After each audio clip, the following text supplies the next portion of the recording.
ഒരിക്കൽ വിരുന്നുവൻ നാട്ടിൽ ദേശാടകിളികളൊരിക്കൽ വിരുന്നുവൻ നാട്ടിൽ വിശന്നു വന്നവർ ദാഹിക്കുന്നവർ തളർന്നിറങ്ങി നാട്ടിൽ വിശന്നു വന്നവർ ദാഹിക്കുന്നവർ തളർന്നിറങ്ങി നാട്ടിൽ മധുരിക്കുന്ന പഴങ്ങൾ നൽകി മരങ്ങൾ അവരെ വിളിച്ചു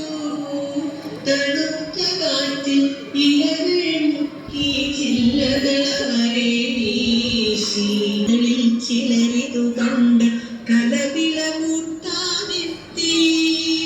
പരദേശികളാം പറവകൾ ഇവിടെ ചേക്കേറരുതെന്നായി പരദേശികളാം പറവകൾ ഇവിടെ ചേക്കേറരുതെന്നായി തളർന്ന കിളികൾ ചിറകും വീശി പറന്നു